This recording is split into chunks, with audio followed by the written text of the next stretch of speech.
자, 제수님 포트전제약, 비보존 헬스케어, 파트론, 셀트리온 헬스케어, 그 다음에 MS 오토텍, 비아트론, 두산 퓨어셀을 이렇게 갖고 계십니다. 비중이 명확히 안 나와 있어요. 동아약품부터 보면은 24%의 손실. 아우. 근데 이제 이런 종목은 또 변동성이 있어서 쉽게 빠져나오지 못하시는 이유가 변동성 때문에 그렇죠. 한 번만 건드려주면 시세가 나온다 이 생각 때문에 안 됩니다. 무조건적으로 일단 정리. 얘가 만약에 시가총액이 뭐 5천억인데 극대형이 아니라 이제 조 단위로 쭉쭉쭉 올라와 있는 상태여서 메이저들도 이제 프로그램을 통한 매수든 아니면 뭐 매도든 또 자체 시스템 매매든 이렇게 들어와 주면 좋은데 그렇지 않은 상태에서는요 아주 단순한 논리죠. 이게 지금 일봉이라고 하니까 일봉으로 보여지는 거고, 이게 5분봉이라면 5분봉이라고 생각되는 거고, 주봉인지 월봉인지 가려놓으면 모른단 말이에요. 결론은 뭐냐면 다 똑같습니다. 어떤 게 아주 단순해요. 거래량이 터지는 날, 거래대금 터지는 날만 캔들의 변동성이 나요. 거래량 터지는 날 올라요. 그게 아니고 내릴 수도 있어요. 근데 이제 이런 종목군들은 회전율이 장난 아니죠. 회전율이 나오는 날이 주가가 양봉이 나와요. 그리고 꼬리가 달리든 아니면 갭상승 이후에 밀려 떨어지든. 근데 갭상승 이후에 밀렸을 때 떨어질 땐 절대 회전율이 안 나옵니다. 대형주에 매수가 막 들어와서 이거 매물 나오네 하고 막 이렇게 거래되는, 그래 봐야 뭐 예를 들면 하이닉스가 9% 올라가 봐야 그날 거래량 이번에 900만 주, 800만 주, 800만 주 터진 날이 있었고, 그다음 이날 900만 주 터졌죠. 8,300원 올라온 날 900만 주. 7억 2,800만 주, 900만 주에 1% 조금 넘는 거예요. 그죠? 1%.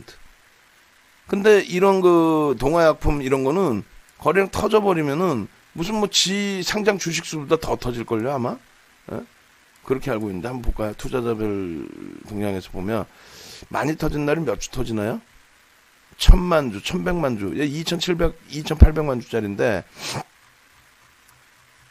가장 최근 걸로 보면 1,700만 주. 그것만 해도 어마어마한 거죠. 이거를 정상적으로 거래량이다. 저거를 거래량이라고 생각해서 분석을 해서 여러분들께 말씀드리는 걔네들이 정신병자라는 거지. 응? 지들이 모르면은 안 해야 되는데 돈은 벌고 싶고 그냥 천성이 거짓말쟁인 거지. 응? 방송 나오는 애들의 70% 이상은 그래요, 사실은. 이게 거래량이냐고. 시스템적으로 돌리는 거지. 금융당국이 2018년부터 이거 불법으로 규정 짓고 잡아들인다고 해놓고 안 잡죠. 못 잡는 건지 안 잡는 건지. 이 말이 됩니까? 이 회전율이? 잡아들여야죠, 이런 거. 왜곡인데. 어찌됐건 이거는 거래량으로 인식하시면 안 된다는 거예요. 말 그대로 그냥 저런 뺑뺑이가 나올 때, 거래 대금의 뺑뺑이가 나올 때 변동성이 나온다. 근데 이런 소형주는 뺑뺑이를 돌릴 때 개인들이 매수세가 붙어버려요. 그럼 개인들은 같이 뺑뺑이 돌리나 몇몇 분들 빼고는 그냥 파킹이란 말이야. 이거 왜 올라요? 이거 끝내준대. 이게요? 끝내준대. 그러니까 매수하고 목표 주가까지 그냥 잡고 있는 거야. 빠지든 오르든 그냥 붙들고 있는 거야, 붙들고. 운 좋게 이렇게 쭉 올라오면은, 야, 나 대박 났어 이런다고. 결국은 이런 종목이 쪽박 나죠. 결국은. 왜 올랐는지도 모르는. 결론적으로 이 거래대금은 그들이 비이성적으로 뺑뺑이를 돌린 거고, 거기에 개인들이 파킹 물량이 들어간 거죠. 속아 넘어가서 산 물량들. 이거를 세력이 샀다 이렇게 할 수도 없고, 이렇게 매수가 됐으니까, 매매가 됐으니까 추세다 이렇게 볼 수도 없습니다. 결론적으로는 누군가가 시스템 쪽에서 누군가가 하나 걸어서 뺑뺑이를 돌려주지 않는 한 얘는 변동성이 나올 수가 없단 말이에요. 그죠? 그래서 무조건적인 정리를 하셔야 됩니다. 무조건적인 정리. 언제요? 지금? 힘들어요. 안 되죠. 여기서부터 여기까지 거래량 터트리기 전까지 여기까지 그냥 뺑뺑이였잖아요. 그냥 죽었잖아요. 그러나서도 거래량 터졌다고 이렇게 쫙 뻗어 오른 것도 아니고, 이걸 막연히 기다린다 안 돼요. 터지는 날 들어가면 됩니다. 정리. 동국제강 같은 경우가 얘가 이제 시가총액이 조 단위가 넘었던 종목이죠. 주식수가 지금 좀 늘어난 것 같은데, 예전에 동국제강이 6천만 주, 5천만 주인가 그랬을 거예요. 5천만 주인가. 그럼 2007년도 이제 결국은 수만 원, 가격대가 뭐 어마어마하게 6만 원, 7만 원 수준까지. 그렇게 되면서 뭐 6천만 주인가 그랬는데 지금 주식수가 늘어난 거죠. 9,500만 주로 증자를 했든 뭐를 했든 6천만 주 제가 알기로는 그렇게 기억을 하는데 어찌됐건 그 뭐 조 단위의 그 시세까지 나왔던 게 잘 보세요.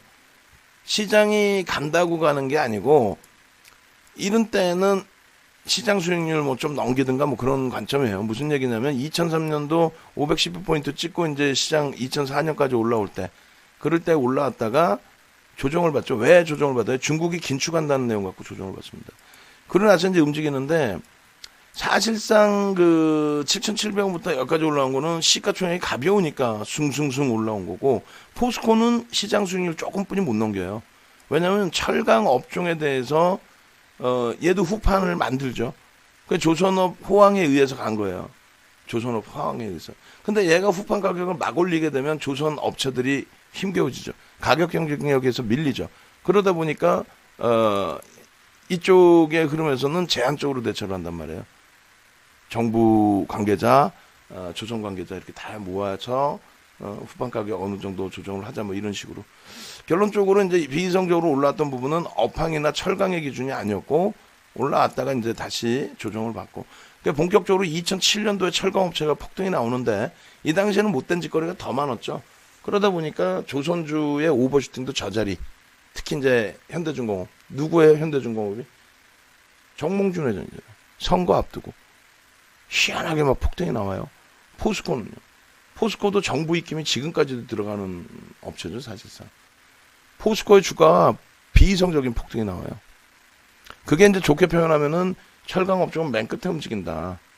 주가를, 영업마진을 막 계속 올려놓을 수 없으니까. 철강 기준에서 건설, 조선 뭐 이런 쪽 다. 그러니까 현대제철 같은 경우도 보시면 철강주 강세를 띨 때 포스코보다 못 갑니다. 그리고 자동차 차화정 내릴 때 자동차 강세를 띨 때도 현대차보다도 못 가요. 오르긴 되게 많이 오르는데. 그럼 이왕이면 1등주 더 오를 종목을 하는 게 맞죠. 어쨌든 동국제강이 나중에 이제 포스코가 2007년도에 비이성적인 흐름 나올 때 이때 동반적으로.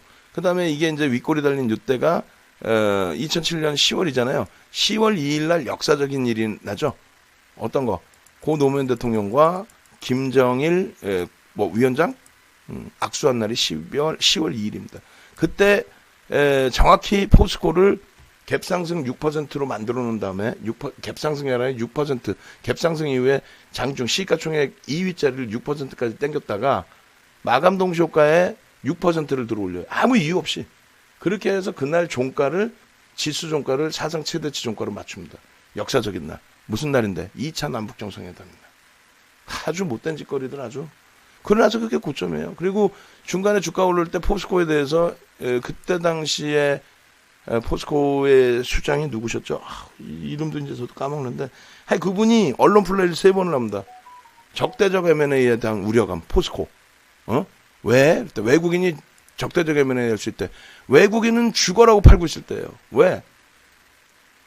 주식형 펀드에 8조뿐이 없던 자금, 8조예요, 8조. 8조뿐이 없던 자금이 66조가 증가해서 74조가 됩니다. 그 66조 어떻게 할 거야? 말씀드렸잖아요. 장내 승량 때려 산다고. 주가 폭등이 뭐고 무조건 때려 사야 돼. 돈 들어왔으니까. 주식 안 사놨는데 주가 오르면 어떻게 책임질 거야? 무조건 기계적으로 사는 거예요. 주가가 떨어지든 말든 내 돈 아니고 사놓으라고 했으니까 우리는 수수료만 먹으면 되니까 그냥 수수료 받고 계속 주식만 사놓는 거예요. 그렇게 해서 66조 들었는데 어떻게 해? 외국인은 위에다가 밑으로 집어던지는 게 아니라 바보야? 위에다 걸어놓고 차익 실현한 물량이 그 당시에 57조. 그러니까 한 달에 한 2조씩 팔았어요. 매달. 근데 시장 폭등이야 계속. 그러니까 쓸데없는 뭐 외국인 기관에 뭐 수급을 넣었는데 윤정도 말만 들으면 돼. 그런 거 쓸데없는 거 신경 쓸 일도 아니에요. 그러니까 결국은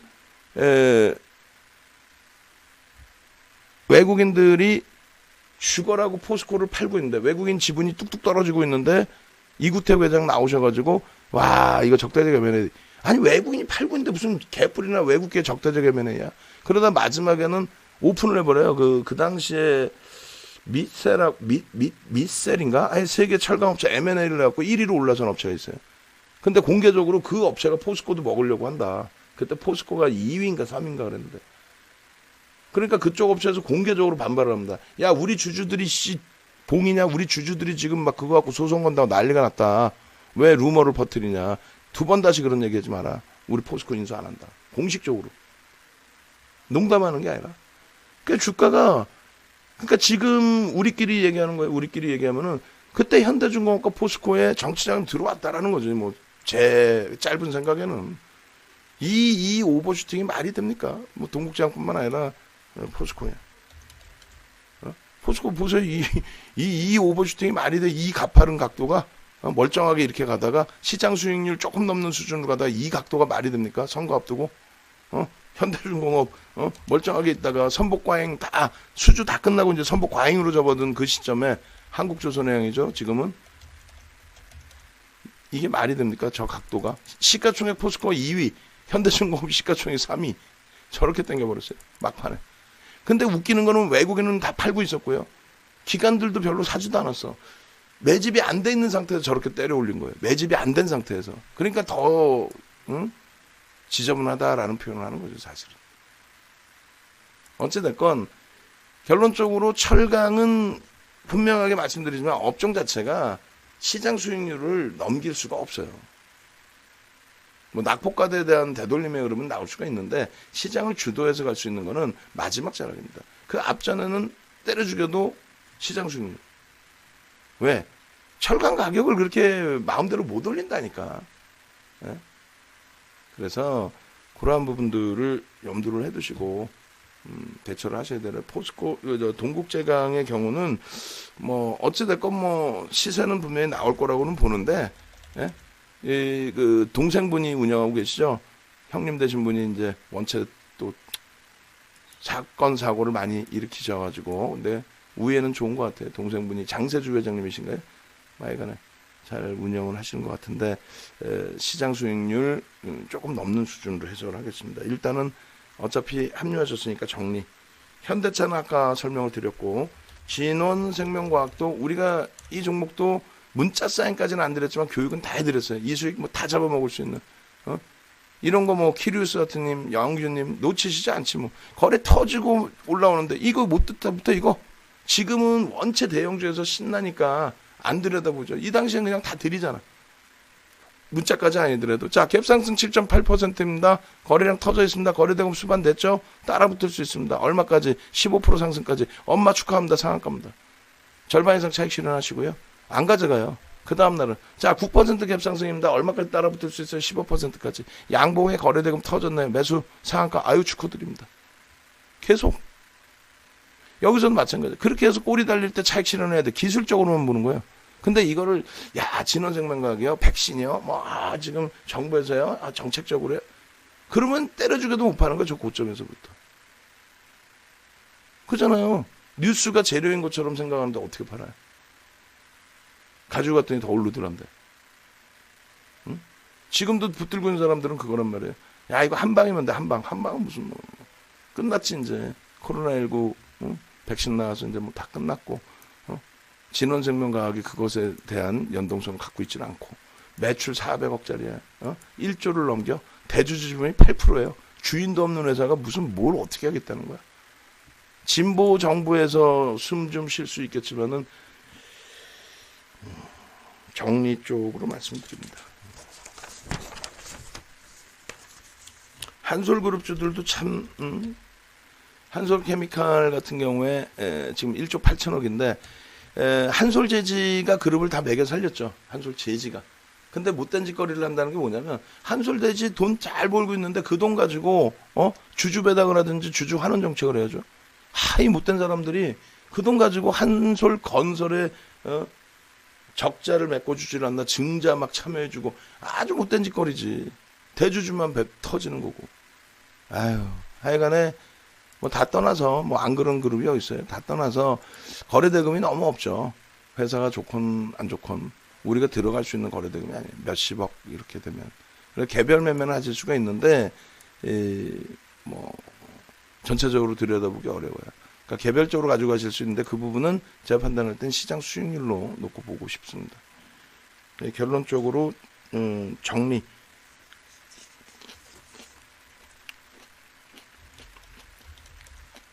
테라젠 이텍스도 일단은 거래량 거래대금이 지금 안 나오죠. 지금으로서는 정리.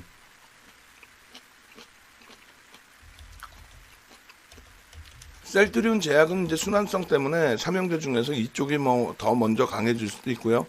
뭐 25일 날은 예가 상한가를 가면서 나머지 두 종목을 끌어당겼으니까 일단은 방안에서 이제 셀트리온 헬스케어를 기준을 잡고 있으니까 그쪽에 매매 사인 나오면 그 매매 사인대로 동반적으로 움직여 주시면 될 것 같고요. 비보존 헬스케어 이런 종목에서 수익을 내버리시면 결국은 이런 종목으로 계속 편입할 수밖에 없단 말이에요. 이런 수익을 만약에 내셨으면. 냅뒀더니 이렇게 깨지다가 또 올라가더라만 이렇게 안 돼요.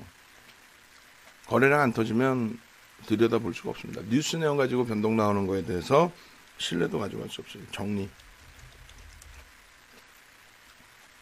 파트론의 경우도 이제 우리도 뭐 들여다보기도 했고 뭐 그렇게 하는데 중간에 수급도 들어오기도 하고 근데 결론은 뭐냐면 정리해서 IT 극대형주를 먼저 채워 놓으시고 그 이후에 다시 들여다보는 걸로 정리.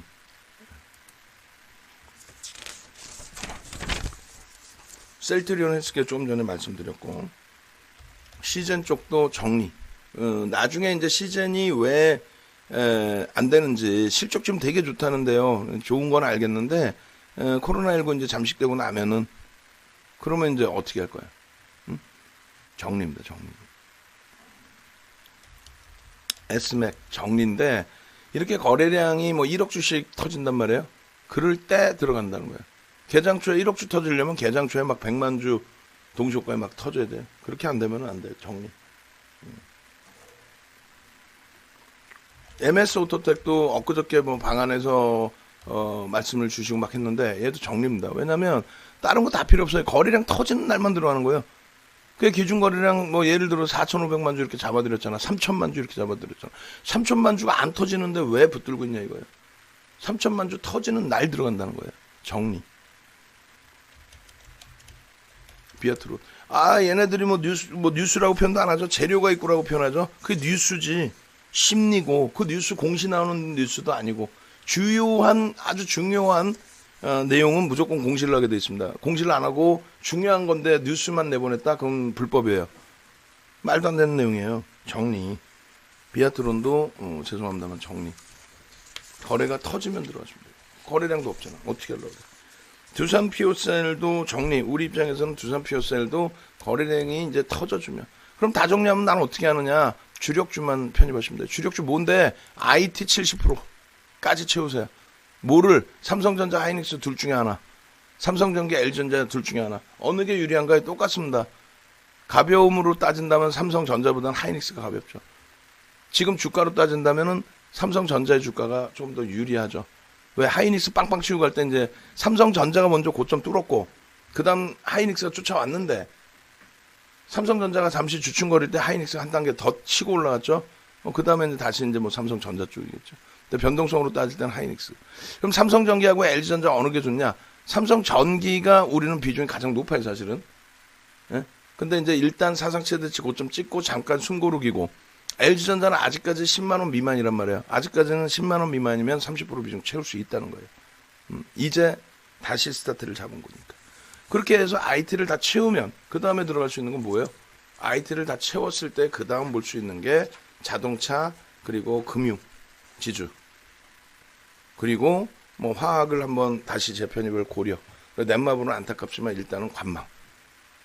그리고 의약품은 수익 매매까지만 주력으로 격상하지는 않습니다.